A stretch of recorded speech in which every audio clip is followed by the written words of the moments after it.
Hi, and welcome back to Purple Collar Life. Today is wedge test day.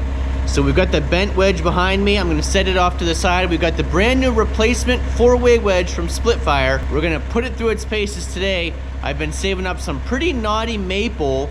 We're gonna put the 4-way wedge through that, and we've got some more of that hard oak. So we're gonna give it a test, make sure it holds up the way it should.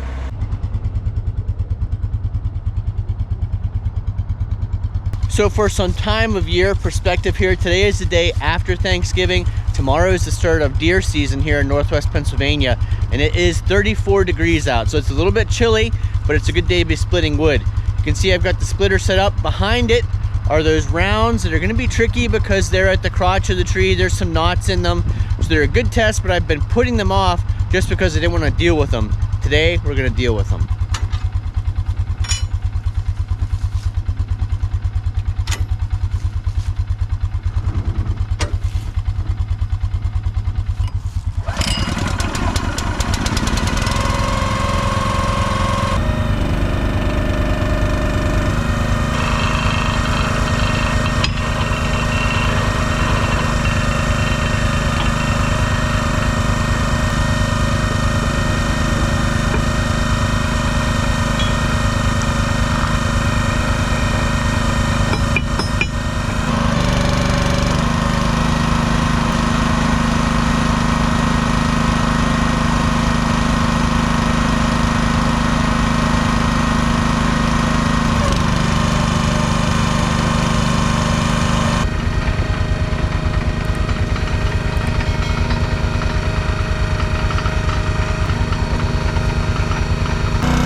Pieces like this are my least favorite type of wood to split. It seems like it takes forever to get through it because it's all complicated, grain in different directions, uneven cuts.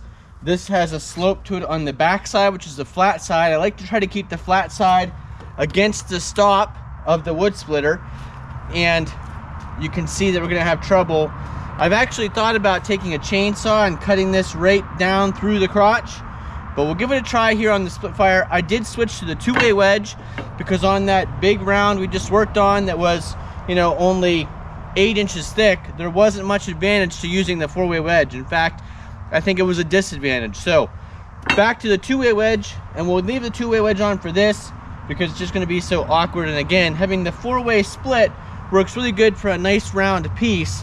This is not the nice round piece. So you can see it's uneven right to left, uneven here on the back of it. And I'm going to be working with this a lot because, like I said, I like to put the flat side against the stop. Well, the stop changes direction, so I either have to keep rotating this round or just keep splitting in one direction so that that back is always against the stop. But you can see this is not going to be a fun one to do.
Well, I am really impressed with how the split fire did on this round. These are the toughest pieces not only to split, but they're gonna be a pain to stack because they're weird sizes. Let's take a look at what we have in the Polaris Ranger here. We've got some of these little short ones. I always call these Uncle Bob wood stove wood because my Uncle Bob had a wood stove in his hunting stand that only took really short pieces of wood like this. So we've got a lot of Uncle Bob short pieces here. We've got a lot of pieces that have, you know, knots right in the middle of them. Got some weird shapes and sizes. And then the one we have left to split here, look at this. We've got, it's actually like the crotch of a crotch of a crotch. There was a piece coming out here, a limb coming out here. We already split this knot off of it. So I'm really impressed with the split fire making it through that. It was actually easier than I thought it would be. Like I said, I've been putting this off because these are the pieces that I hate to split and stack the most. But we're gonna get this done pretty quickly.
Look how we split right, literally right through that knot.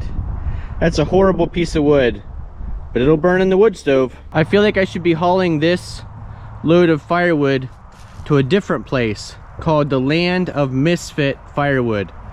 This is not gonna stack along with the rest of my stack, and I am already the world's worst stacker. So imagine me trying to make this stack with the rest of my firewood.